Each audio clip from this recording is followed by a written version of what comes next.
Hi, Grandma Z here. This is Take Like 50,000.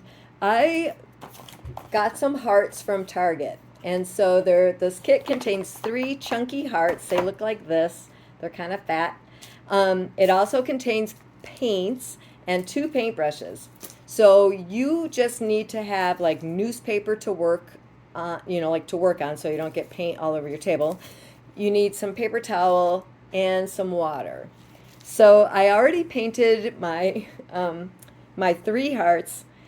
The first one I did, I copied off the back and but without painter's tape, and did my favorite colors, blue and green. The second one I painted all purple. It looks kind of pink to you. And then the third one I did clouds and seagulls. And they don't look like clouds, they don't look like seagulls, but it's from my heart and it's all good. So what I want you guys to do is, if you get a heart kit and paint three hearts, I thought it would be really cool to give one of your hearts to somebody in your family, like your mom and dad. Like they could each, you could put both names on a heart, or one of your brothers or sisters, or somebody that is close to you in your family.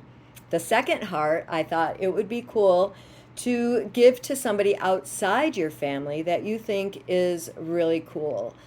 So maybe that is a teacher, or maybe that is your gymnastics instructor, or your pastor, or maybe it's part of your 4 H club, somebody who leads something that you just really admire and respect and are so thankful for. And then your third heart, I thought could be for just somebody that maybe just needs a lift up, So maybe you're walking around with your chunky heart in your coat pocket and you see somebody who's just kind of feeling a little sad. Then you can give that person your heart and just tell them, I hope your day gets a little bit better. Or maybe it's somebody that you just thought of that might just need a heart from you.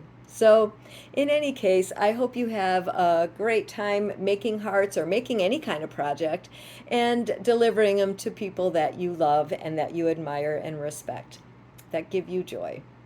So, I hope that works for you. I love you guys.